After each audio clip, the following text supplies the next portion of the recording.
ರಾಜ್ಯದಲ್ಲಿರ್ತಕ್ಕಂಥ ಕಾಂಗ್ರೆಸ್ ಸರ್ಕಾರ ಇವತ್ತು ಜನರ ಪಾಲಿಗೆ, ರೈತರ ಪಾಲಿಗೆ ಇವತ್ತು ಬದುಕಿದ್ದು ಕೂಡ ಸತ್ತಂತೆ. ಇವತ್ತು ರಾಜ್ಯದ ಜನರ ಪಾಲಿಗೆ, ರೈತರ ಪಾಲಿಗೆ ರಾಜ್ಯದಲ್ಲಿರ್ತಕ್ಕಂಥ ಕಾಂಗ್ರೆಸ್ ಸರ್ಕಾರ ಇವತ್ತು ಬದುಕಿದ್ದು ಕೂಡ ಸತ್ತಂತಾಗಿದೆ.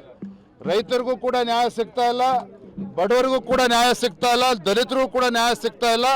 ಇವತ್ತು ನಾಟಕ ಮಾಡಿಕೊಂಡು ದೆಹಲಿ ಚಲೋ ಅಂತೇಳಿ ಇಲ್ಲಿ ಡೆಲ್ಲಿಗೆ ಹೋಗಿರ್ತಕ್ಕಂಥ ರಾಜ್ಯದ ಮಂತ್ರಿಮಂಡಲ ಇಡೀ ವಿಧಾನಸೌಧ ಬಿಕೋ ಅಂತ ಇದೆ, ಯಾರೂ ಕೂಡ ಇಲ್ಲ.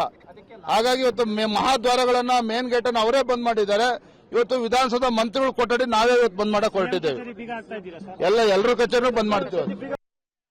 ಡ್ರಾಮಾವೇ ನಡೀತಾ ಇದೆ ವಿಧಾನಸೌಧದ ಬಳಿ. ಕೆಲ ಪ್ರಮುಖ ನಾಯಕರನ್ನ ಪೊಲೀಸರು ಈಗಾಗಲೇ ವಶಕ್ಕೆ ಪಡಿತಾ ಇದ್ದಾರೆ. ಇವ್ರು ನೋಡಿದ್ರೆ ಇಲ್ಲಿ ಯಾವುದೇ ರೀತಿಯ ಕೆಲಸಗಳಾಗ್ತಾ ಇಲ್ಲ. ಅದಕ್ಕೆ ಸಚಿವರ ಕ್ಯಾಬಿನ್ ಸೇರಿದಂತೆ ವಿಧಾನಸೌಧಕ್ಕೆ ಬೀಗ ಹಾಕ್ಬಿಡೋಣ, ಪ್ರಯೋಜನ ಇಲ್ಲ, ಅಲ್ಲೋಗಿ ಡೆಲ್ಲಿಲೋಗಿ ಮಜಾ ಮಾಡ್ತಾ ಇದ್ದಾರೆ. ರೈತರಿಗೆ ಬರಗಾಲದ ಭಾಗ್ಯ, ಕಾಂಗ್ರೆಸ್ಸಿಗರಿಗೆ ಬಿರಿಯಾನಿ ಭಾಗ್ಯ, ಮಜಾ ಮಾಡೋಕೆ ಡೆಲ್ಲಿಗೆ ಹೋಗಿದ್ದಾರೆ ಅಂತ ಬಿಜೆಪಿಗರು ಕಾಲೆಳೆಯುವಂತಹ ಪ್ರಯತ್ನ ಮಾಡ್ತಿದ್ದಾರೆ.